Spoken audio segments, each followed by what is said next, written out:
Hello and welcome back to the second part of the France 24 debate. I'm Annette Young, filling in for François Picard. This Monday, US President Donald Trump has been hosting Egyptian President Abdel Fattah al-Sisi. The two leaders have a rather packed agenda: the fight against terrorism, the Middle East's multiple wars, the refugee crisis and Egypt's anemic economy. However, is human rights going to rate a mention at all, as Trump seeks support from one of the region's most authoritarian leaders? With me to discuss this is William Jordan, a former director with the US State Department. From Cairo, Khaled Daoud, the president of the opposition party al-Dastur. From Washington, D.C., Michelle Dunn, a director of Carnegie's Middle East program.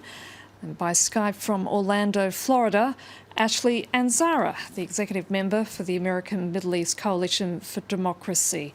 Thanks to all of you for joining us. William, in the past, Congress has tried to link human rights with military aid, but under this new administration, is that likely to happen?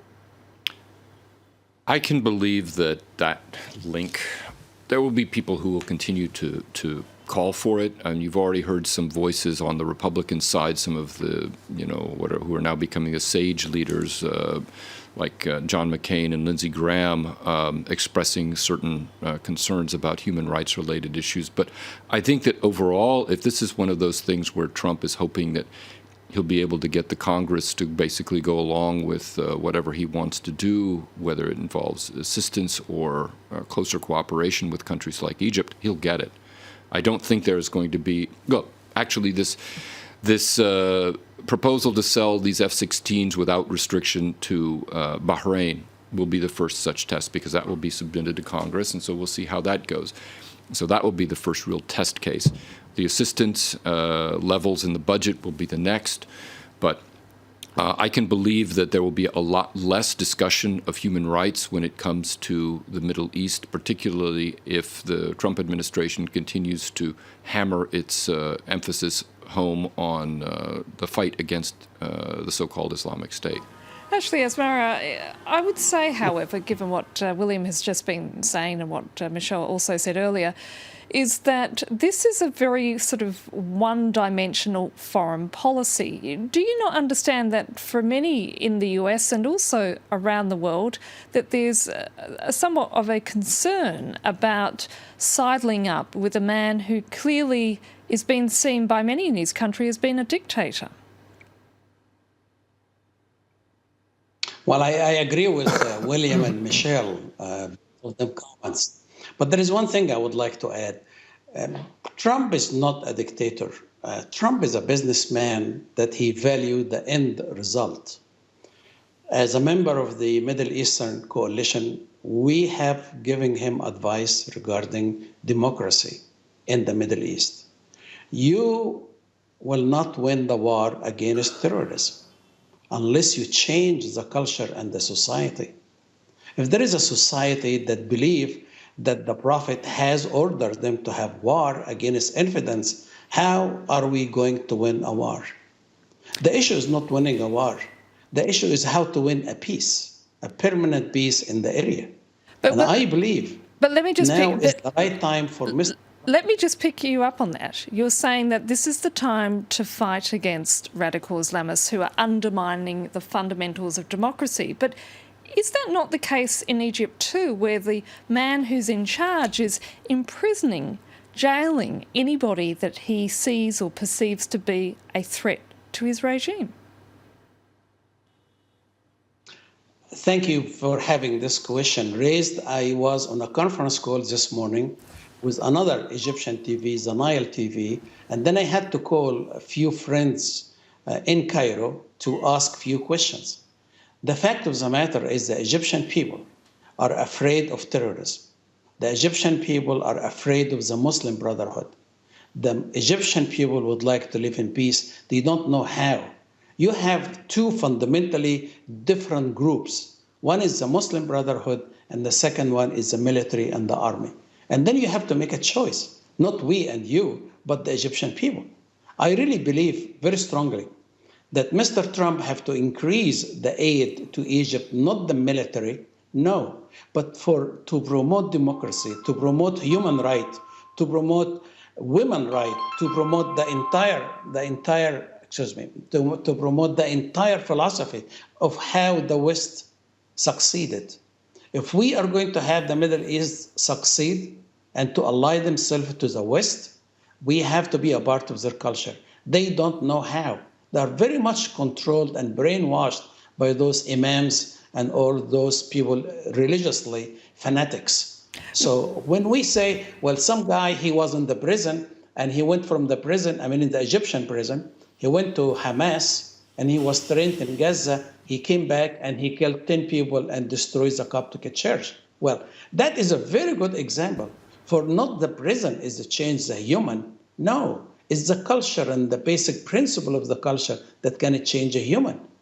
I assure you and the audience that unless we have a short-term and a long-term strategy with people committed to do the changes and a budget, we will fail again.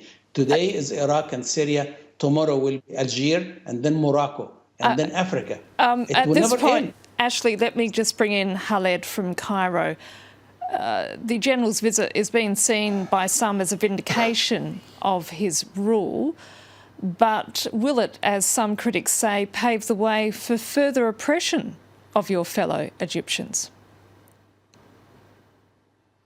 Well, let me first, I agree relatively with the former speaker that in Egypt we have the military as an establishment that's been in control of the country over the past 60 years.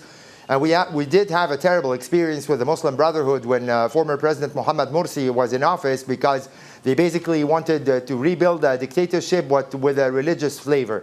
But then the choice doesn't have to be between the two. There is a third option, which is the support of democracy and human rights. Because the Egyptian people, they revolted against the former dictator Mubarak in 2011, who also followed very similar policies to those of President Sisi. And nevertheless, he did not succeed. You know, for 30 years here in Egypt, we had the emergency law, which basically allowed the former regime to keep people in prison openly for years and years without trial, and many other exceptional measures such as military trials, executions of tens of people for involvement in terrorism activities. But after 30 years of this kind of policy, the problem of terrorism was not solved. The problem of terrorism became worse. So let's be real. Unfortunately, the entire region right now is going through an unprecedented, unstable time. For many years, for me, even as a reporter, as a journalist, the region looked the same with Mubarak, with Gaddafi, with Saddam, with Hafiz Assad. And then suddenly you have all those countries, or many of those countries, disintegrating. There's no more one Libya, there's no more one Syria, there's no more one Iraq. Yemen, we can see what's happening there. So basically everybody's extremely worried. And unfortunately for some outside forces, whether the United States with President Trump or even in Europe, we're actually seeing that they give priority to issues such as, fighting terrorism, such as the issue of, combating the flow of immigrants from our region, from the Middle East region to Europe, to Italy, to Greece, to places like this. Khaled, and for that, to achieve this, yes. Let me just talk now to Michelle in Washington, listening to what But I just wanted to add, in order to achieve this, they're obviously ready not to have human rights issues as a priority. And that's why we see the Germans, Mrs. Merkel coming here to Egypt and selling weapons to Egypt. The French, Mr. Holland, selling all sorts of Rafales and Mistrals and other weapons to Egypt and not making the issue of human rights a priority for those leaders. So that's what Mr. Trump, Mr. Holland, Mrs. Merkel are counting on. But in reality, the policies of President Sisi are not the right solution, in my opinion, to fight terrorism. Khaled, thank you. Let me bring in now Michelle. We've just been talking there about realpolitik. People having to deal with the realities on the ground. But coming back to what the Trump administration is doing, is it the case that the US is in the process of abandoning the notion of supporting human rights across the globe, given the sort of decisions that have been made by the administration in the last week or two, particularly with Bahrain, the sale of those fighter jets, and now with al-Sisi being in town? Well, first of all, I'd like to point out that it's not unusual in a new administration for the new president to set the reset button and try to get relationships off on a good footing with a lot of foreign leaders, and to basically set aside for the moment human rights concerns, which always create tension in these relationships. President Obama did the same thing. He did the same thing with a bunch of Middle Eastern leaders, and even with China and so forth, and Russia at the beginning of his presidency. Even with Egypt, he did it with Egypt, as, by the way, did George W. Bush, set off on a very friendly course with President Mubarak back at the beginning of his presidency. What President Obama learned and President Bush learned, and I predict President Trump will learn as well, is that these human rights concerns are not just a matter of principle that are divorced from what you referred to as realpolitik, that these things are connected, that repression and human rights abuses inside a country, if they are of a significant magnitude, drive instability, and particularly when they are paired with a bad economic situation. That's the case with Egypt. And so, what President Trump is doing, it may be a bit cruder than the way that President Obama did it, but frankly, it's very much the same thing. And we'll just see how things develop in time. I also want to underline something that William Jordan said, which is that it's really always been the U.S. Congress, more than the White House, that has inserted concerns about human rights and support for democratization into U.S. foreign policy. It's always been the Congress that did that. The only reason that the U.S. Department of State does annual reports on human rights is because Congress mandated that. And that's going to continue to be the case. And some of those very same members of Congress, including some very senior Republicans, have highlighted recently their concern about human rights in general and specifically in Egypt. Egypt right now is one of the leading human rights abusers in the world. And senior members of Congress, including those who have a great deal of control over Egypt's assistance package and so forth from the United States, they're very aware of that. William? Well, one of the things I'll pick up on, something that Michelle just said, is every administration tries to put a different spin or a different focus in terms of its policy. And I think that as far as this administration is concerned, the de-emphasis on human rights, the de-emphasis on some of the broader issues that, at least rhetorically, and I stress rhetorically, President Obama, and even to a certain extent President Bush, after we sort of got through some of the immediate post-invasion of Iraq phase, referred to. I think that Trump really is, as was said earlier, I think by Ashley, he's results oriented, and he's trying to get certain things done as quickly as possible, particularly as far as the fight against terrorism. But the reality, as Michelle has said, is he can't get away from all of these other things. And even as Ashley has pointed out, the big problems in countries like Egypt, the big problem all across the Arab world, and then you have the real raging conflicts in places like Syria, Yemen, Libya, where you're not going to be able to just sort of wish it away, through, intense military action, greater engagement with special forces, or what have you. You're going to have to really think through how you do things. I actually argue that the U.S. administration probably needs to pull back even more than Donald Trump has talked about doing, simply because I think we're overcommitted in a way that our policy is confused. We're sending out very strange signals, in large measure to the people. And by associating ourselves so closely with regimes like the one in Egypt, and by now just recently saying that, even though I have my own issues with specifically referring to President Assad, but basically saying that the Assad regime can stay in Syria despite having for years since the breakout of the civil war in that country, that regime is no longer legitimate, and there must be some negotiated settlement to move it along and create a new reality in Syria. To do all of this puts the United States very firmly in the camp of all of these dictators and autocrats whom we've been supporting for decades now.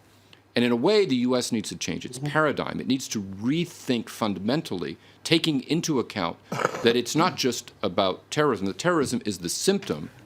It's not the problem. But isn't the problem with Trump's approach is that it comes across as rather simplistic?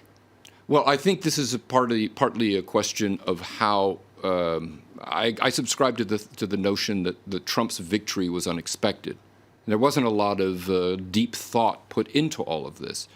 And from what I understand, talking to people in Washington, and think about all of the members of the Republican establishment who've not been able to get into the Trump administration or the Trump team prior to taking over, to be able to sort of shape a new approach or a different approach to what's going on. I think the problem is you've essentially had until recently, with the departure of the National Security Advisor Mike Flynn, you had sort of this very jihadist-based or Islam-based conception of what's wrong with the Middle East, and there's been no room for other people, or very little room for other people who have a more sophisticated and larger understanding of what's going on to come in. What's basically been happening, too, is that the State Department officials have largely been left, those who are still there, to continue to follow the policies that have been in place for decades and decades, where their emphasis is on maintaining stability, maintaining order, and maintaining relationships at all costs with these countries, even though it puts the United States firmly on the side of those autocratic regimes. Now, clearly, I would... Sorry. Can I make a comment? Yes, sure. Go ahead. May I make a comment? Yes, Ashley, please. William, you said it the right things. Mr. Flynn and other advisors to Trump that we have met way before during the election, before Trump was elected, we said exactly the same thing as you are saying, William. It's just like me and you are a copy. Terrorism is a sign, is a clinical sign for a disease. The virus is still there. Unless you attack the virus, America will always be status quo with the other dictators. There is no difference. Now, we are trying now to tell the new administration that there are many, many Americans that they are from the Middle East. They have knowledge of the culture, knowledge of the strategy that should be replaced, the old strategy. Believe me, William, we are having a very tough time.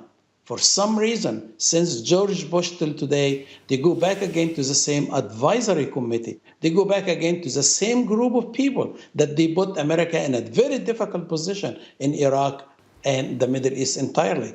I wish, William, that you still was there. Then at least we have somebody, a friend in the State Department that can listen to those Middle Eastern in America, whether they are from Iran or Lebanon or Egypt or Libya, that can assist the American administration to see the reality of the culture. When I knew I was going to be an interview today by the France 24, I immediately called my friends and my family in Egypt. And my sister told me, my sister, God bless her heart, she told me the bottom line, Ashley, which one you choose? You guys are sitting there in Washington and Paris and London talking about us here. We have not seen these people come here to Cairo and to the small town to tell us what the heck is going on. They feel trapped, very much trapped between democracy and the human right that we need. And at the same time, you have a radical group that terrorizing the people. And same time, you have the military that enforce everything without mercy. There is no court system in Egypt. We know that. So thank you for pointing out that, William. Ashley, thank you. At this point, let me just ask Khaled a question. Your country is still suffering from massive inflation. Its currency has been devalued. And Khaled, millions are struggling to survive. That's not a picture of stability, is it? Well, indeed, one of the main problems we've been facing over the past nearly 4 years is the deteriorating economic situation. And at the same time, that's why Egypt was hoping that by rebuilding the relationship with the United States, not that necessarily we will get more economic assistance in light what Michel said and your guest at the studio of the tendency to cut the budget, but at least maybe the hope is for some increasing American investments, some pouring in of money into the Egyptian economy itself, which has basically been depending on foreign debts over the past 3 or 4 years. But please let me say something here.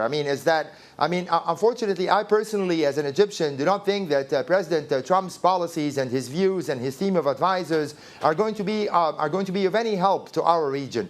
Because I guess when you start your presidency by imposing a ban on the natives or the nationals of 7 Muslim nations or 6 Muslim nations right now, you're basically providing a gift to the extremists who will say, look, now we are in a state of war between America and the rest of the Muslim world. These kinds of decisions taken by President Trump feeds into the hands of ISIS and others who are willing to continue this status of confrontation between us. When we see an increasing level of civilian deaths in Iraq and in Syria by the U.S. troops after President Obama left the White House, and there seems to be a higher degree of flexibility in killing civilians by U.S. troops in the name of fighting terrorism, this is going to create more problems and creating more warfare and bloodshed in this part of our region, and this, of course, will increase our economic problems. So I was very much hoping that President Trump, after taking over office, will recognize the realities in the region, but it seems he's continued to be obsessed with his team of advisors such as Steve Bannon or the former National Security Advisor, Mr. Michael Flynn. And I'm sure I've seen this before because I was a correspondent for my newspaper in Washington. I've seen what Mr. Wolfowitz and Mr. Douglas Feith and Mr. Cheney and Mr. Rumsfeld have done to the American decision-making process during the lead-up to the Iraq War. And I'm afraid that by surrounding himself by a group of right-wing extremist white supremacists, such as the ones that are now running the White House, we're going to see some fatal mistakes in the region that are only going to make the situation worse for us, not just economically, but also in terms of the fight against terrorism. Khaled, I'm afraid we're going to have to leave it there. I want to thank all my guests at this point, that, of course, being William Jordan, Michelle Dunn from Washington, Ashley Asmara from Florida, and Khaled Daoud there from Cairo.